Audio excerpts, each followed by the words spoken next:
कर्म योग की सिद्धि तो कर्म करने से ही बताई गई, तो फिर कर्म योग कर्मजन्य कैसे नहीं है? कर्म योग में कर्मों से और कर्म सामग्री से संबंध विच्छेद करने के लिए ही कर्म किए जाते हैं। योग मतलब परमात्मा का नित्य संबंध। योग तो खुद सिद्ध और स्वाभाविक है।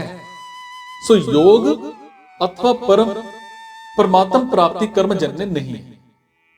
वास्तव में कर्म सत्य नहीं है, हालांकि परमात्म प्राप्ति के साधना रूप कर्मों का विधान सत्य है।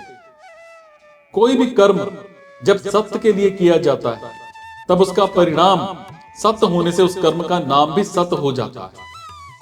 अपने लिए कर्म करने से ही योग मतलब परमात्मा के साथ नित्य योग का अनुभव नहीं होता, और कर्म योग में दूसरों के लिए ही सब कर्म किए जाते हैं, अपने लिए अर्थात फल प्राप्ति के लिए नहीं करे जाते।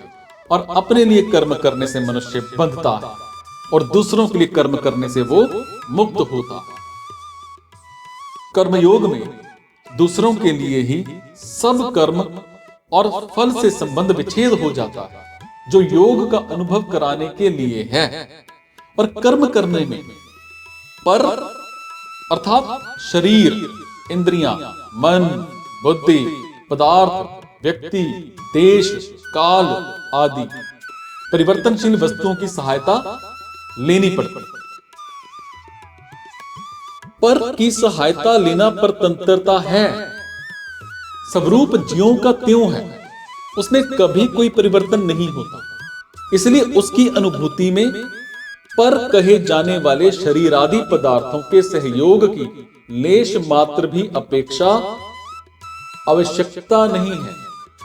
पर से माने हुए संबंध का त्याग होने से स्वरूप में खुद सिद्ध स्थिति का अनुभव हो जाता है।